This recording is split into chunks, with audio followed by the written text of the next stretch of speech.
Welcome to the 1 Million Years of Joy podcast. I'm Dr. Andrea Benaker, your host, and my intention is to inspire you to find more joy in your life through the stories from our guests and the science on joy and purpose.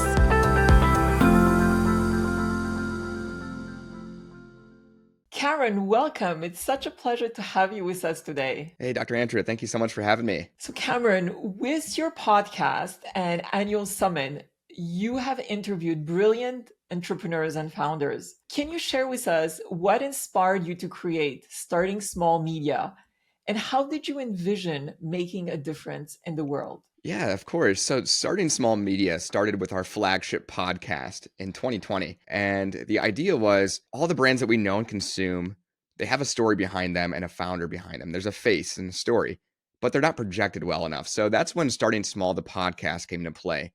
And the philosophy behind that is everyone starts small. So I started to realize even my friends have amazing stories to tell.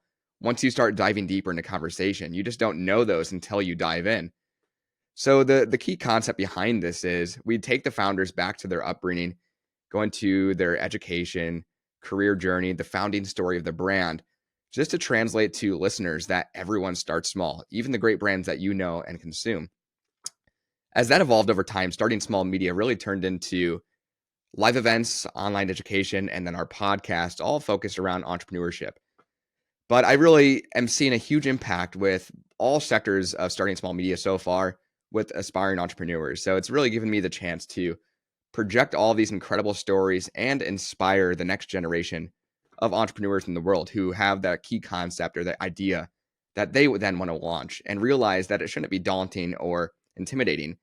But starting small kind of brings that access to understand that even these founders had struggles and realizations along their own journey as well, like many of us do. Indeed. Can you share the most memorable lessons learned from the guests that you have had on your podcast recently? Particularly, I know you've really interviewed some brilliant minds, and I'd love to really hear your views on what was surprising, what was intriguing from the lessons that they have shared. Yeah, there's so many I can think of, but a key concept that always rolls around, I find, is just start. Even if you have that idea or you don't have all the resources necessary, at least you don't think so. Just the topic and just the key focus of starting, whatever that idea or that interest might be, just start. And the lessons and obstacles along the way are indeed the drivers that help you learn how to operate that engine. So not only just start, but also another piece of advice that I've always been given is find either co-founders, advisors, or friends that support your idea and vision and understand it deeply, so you can use them as accountability to kind of drive this vision forward as well, to really make impact and making sure that you're not just rolling in a one circle motion, but you're driving forward, whatever that might look like. Wonderful. And as we're talking about specific challenges when you're starting a new venture, can you share with us some challenges that you have faced in building and growing Starting Small Media? Yeah, so what ours rolls around is high caliber entrepreneurs. So we really rely on the access to the entrepreneurs themselves, because I am directly interfering and directly working with the entrepreneur that we're projecting their story with. So whether it's Starting Small, the podcast, or Starting Small Summit, a lot of obstacles I run into is logistical obstacles. So scheduling or any conflicts that might cause a hiccup within both schedules, because we have to coordinate all these different schedules to making sure that the media company can roll through fluently. So one way I worked around that is backlogging our episodes. So our podcast interviews are backlogged quite a few weeks, just to make sure that we have ample time for editing, for scheduling. And so we're not running out of an interview, say next Friday, there's an interview that's supposed to be released, making sure that we're not running through a void or not having an episode ready to air. So we stay backlogged with those interviews, but also Starting Small Summit. Some obstacles that I always have to overcome is making sure that all speakers understand what they're going to be talking on, because we have a live audience that's going to be there in person. We have to think about their travel accommodations, making sure they're at different venues at different times. So it's really, with Starting Small Media, it's a lot of logistics and schedules to work around. But as soon as that's ironed out, it all rolls pretty fluently. So we just have to make sure that we're backlogged pretty heavy and it's all smooth for the most part. Let's talk about joy. And Can you It's share with us still, what are the sources of joy in your personal life, in your professional life, in this specific journey that you're on? yeah. So I feel like joy is really the thing that keeps my interest moving forward. I find joy in the product, then the projects that I'm working on, and the relationships I'm building along the way, and just I feel like the key concept of joy that continuously builds my own personal interest, happiness, and also those who are listening, our guests as well, realizing that it's making a benefit on our listeners, our audience, our customers. That's what brings me joy. And that joy has really made me continue to want to give back to aspiring entrepreneurs. So I'm involved with a number of different key initiatives here in my own hometown as well. Online, I'm trying to give back to entrepreneurs across the country. But just seeing impact that starting small is making has brought a lot of joy to both myself, but also the company to continue to thrive. And can you share with us any specific stories of positive impact that your initiatives and everything that you do has had on one or two entrepreneurs that you have influenced positively recently? Yeah, so I can't for one example first. I do see some of the comments that come in and some of the reviews on the podcast, and it's exciting because recently I did see one that an aspiring entrepreneur or a small business owner listened to one of our episodes, and then he commented on a piece and a struggle that one of our founders that we interviewed was facing, and that resonated with this person as well. And he kind of remarked that he's facing that same struggle, but the key pieces of advice that he gave within our episode has inspired him to use that as well. And they worked around that within their own company. So seeing that these entrepreneurs are able to listen and gain advice and then proactively make those steps towards changing or working around the obstacle, whatever that might look like, and then succeeding past that, that's been a huge impact from our audience that I've seen. And then also our live summit as well. We bring an array of different people. So young students, 40 to 50 years old. We bring small business owners. It's a huge variety, but it's exciting to see, because I'm young as well, to see students get inspired who are in school.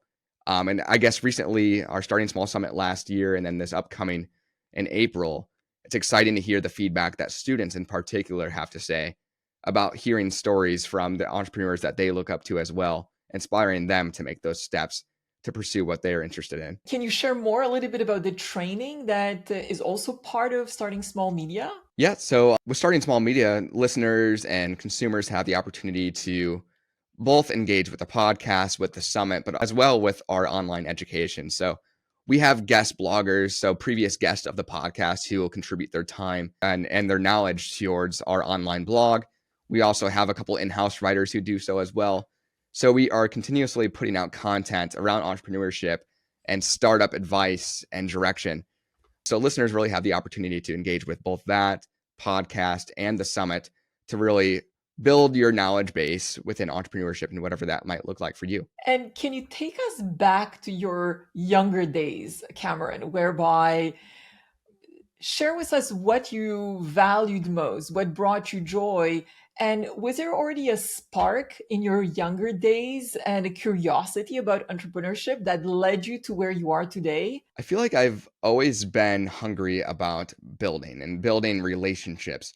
So my family's always been important to me, my friends, but as time evolved, I used to tour on the drums. So the reason that was able to happen, especially coming from Indiana where touring opportunities don't happen, I pumped many videos every single day. I would get home from school, I would post a video of me drumming for 1 minute, and that began to build traction. So then I got an interest for personal branding and building my personal brand. And from there, relationships evolved and I got tied into the industry. And really, that's my first guest of Starting Small is Chuck Sirek. He's the CEO and founder of Sweetwater. So if you buy an instrument online, it's pretty much coming from Sweetwater. Like they're the Amazon of music. And him accepting to be my first guest at that stage expedited the growth of the podcast, because then I was able to leverage his name and that brand to get our next guest.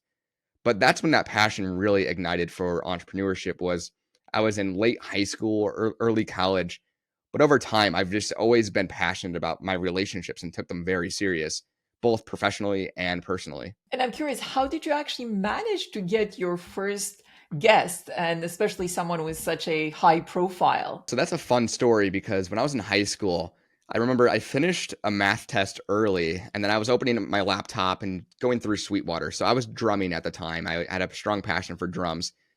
And also business was kind of getting an interest in me at that time because I was getting ready for college here soon. And I went to Sweetwater's website and somehow found his contact, Chuck Sirak, not through their website, but I did a lot of research. And I just took a cold outreach email and I said, "Hello, Mr. Sirak. I'm a senior in high school." And I told him what I'm interested in. And then I asked him two questions. I said, "What's the culture like at Sweetwater at the scale it's at? And then also, how do you move up at a company like Sweetwater at that size?" And he got back to me that night. That was 2017, but nothing happened from there. That was pretty much it. 2020, the idea of the podcast came, and I thought there's no better guest to start this podcast out than Chuck Sirak. He started Sweetwater out of his Volkswagen van. His philosophy is literally our podcast. He started small, and they're 3 billion today. So I followed up with him that in 2020, and I said, "Hello, Mr. Sirak. I'm starting this new podcast. I emailed you in 2017 when I was a senior in high school, and I sent him a screenshot of that email. And I said it would be an honor to have you be my first guest." And then he connected with me that night, and he set me up with his assistant. And the next week, I drove down to Sweetwater in Fort Wayne, Indiana, and we did the interview. To me, I really grant that it was given because of that email in high school, my strong interest in what he was doing for so long and the brand that he built. It wasn't just a cold outreach where it was my first email to him in 2020. That relationship slowly evolved, and I've had such an interest in what he was building and the music industry and then his business as well. That kind of, I feel like, psychologically hit him to want to share that story that resonated with myself as well. Beautiful. Thank you for sharing. How have you been obtaining guests for your podcast as things have evolved and grown in the last few years? Yeah, so from there, we really leveraged Chuck's episode for about the first 20 episodes, I would say. We then landed Cards Against Humanity around episode 5 or 6. We got the founder of Reebok around episode 10, and then founder of North Face around episode 15. You start getting these big legacy brands, and then you start slowly leveraging those names.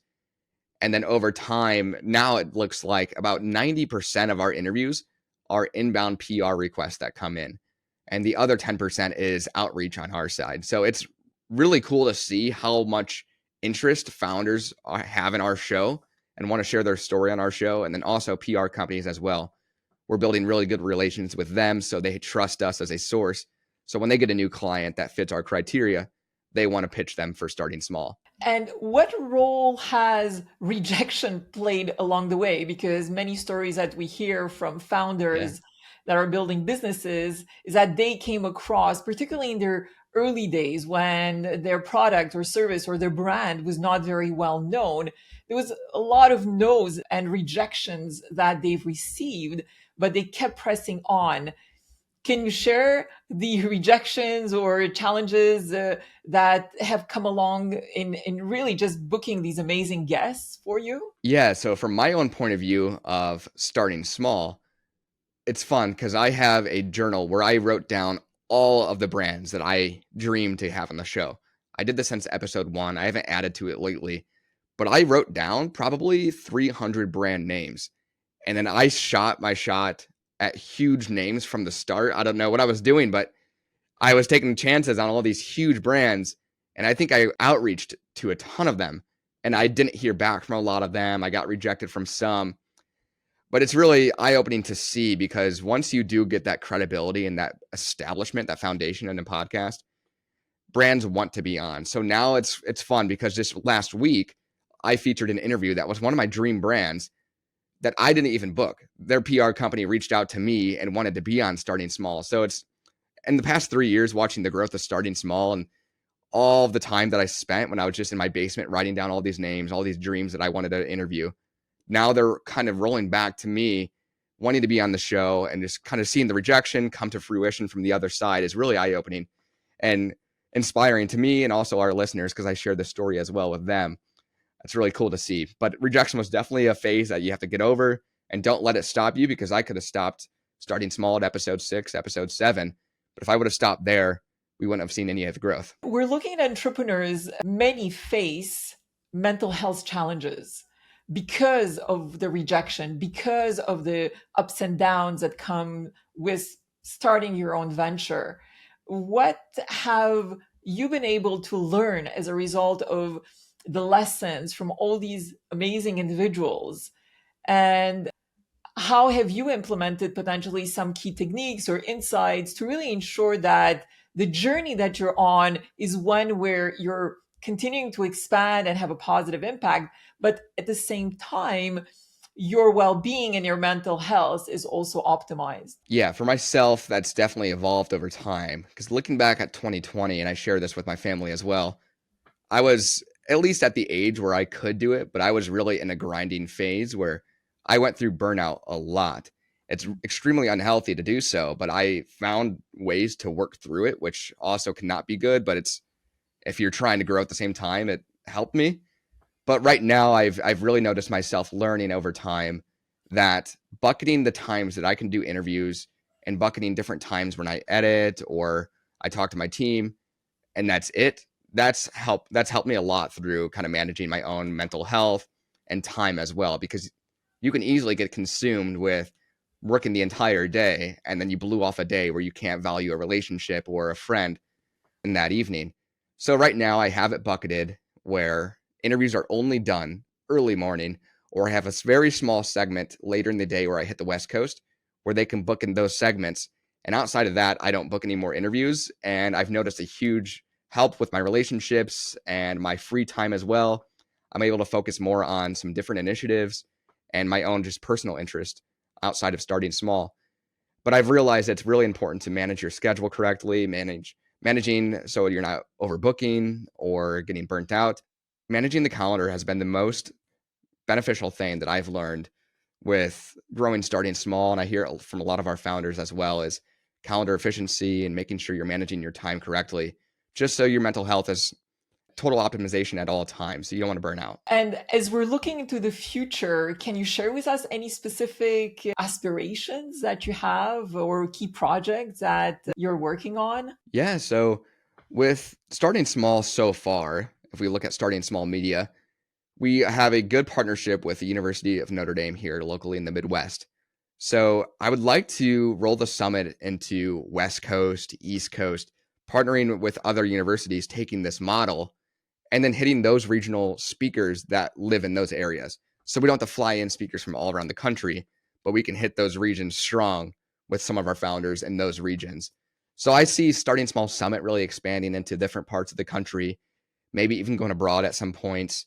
And then outside of that, continue growing the podcast and potentially growing our podcast network. So other shows where other hosts are running those shows as well around the concept of starting small, whatever industry that might look like. Wonderful. What advice would you give to an aspiring entrepreneur given all the lessons and experiences that you have had to date? So the piece of advice that I give, and it's been pretty foundational in my own journey so far, is make sure that you're continually networking with people who are smarter than you. So always put yourself in rooms and spaces and groups that there's always at least someone smarter than you in the topic that you want to learn. So attend trade shows, attend conferences, get in groups, meet new friends, go anywhere where other people are who are doing the things that you aspire to do. So continue to network, and because you never know, that one person that you might meet might know that other person who can get you to that next level. And the network expands. I like to use kind of this tree that expands. So if you continue to network, you meet one person, that expands to two new networks. You meet those two people, their networks expand for you as well once you get closer and closer to them. Then your network's really this ever-growing tree. It can start from one person. If you meet that right person, your network can continue to grow, and that can continue to help support whatever you're interested in doing or that next venture that you want to start as well. Great. And as we wrap up this interview, can you share a fun fact or a fun story that you've encountered recently? I guess a fun fact about recently that I haven't done in years prior is word of the year. So this year I made the word of the year for myself, vision. So being open and keeping my eyes peeled to new opportunities and also understanding what needs to get cut back, what needs to get added on, So my focus and vision is directly that needs my attention's directly there for both growth and personally, professionally, to make sure that my time is optimized correctly, to make sure that those are succeeding the way that they should go. But fun fact is just I've implemented a new word of the year this year, and I'm excited to watch that kind of unpeel as I take it with strong intentions. Beautiful. And actually, talking about beautiful intentions, what I just realized and that I wanted to ask you earlier is that as part of your summit, you're also offering a scholarship. And I think that's absolutely beautiful. And it Mm, really connects with the collaborations that you currently have with the university locally and the ones that you aspire to have. So, just yep. any final thoughts on that, on how that idea emerged? Yeah, I'm really excited that we launched the Starting Small Scholarship in our summit last year. So 2023, we gave two scholarships, $1,000 each, to two students who resemble entrepreneurial spirits in their work, school, and projects. So we're excited to present that again this year. And students have the opportunity to apply on our website at startingsmallmedia.org. And those who are selected, you get presented the award at the Starting Small Summit. So it's all live in front of you, in front of the audience. And that's really to benefit students for if they're going to college or funding their laptop or venture, whatever they're pursuing. They're strongly vetted by our team to make sure that we're selecting these accordingly. But the money can be spent on really focusing on your entrepreneurial activity that you're doing or school. But it's really exciting to be really rolling this out as an annual scholarship, a part of Starting Small. Yes, I fully agree. That's absolutely awesome. So, Cameron, it's been an absolute delight to have you on the show today. Thank you so much for sharing your journey, and I wish you continued success moving forward. Hey, thank you so much, Dr. Andrea. Yeah, it's been an honor. Thank you so much for having me on.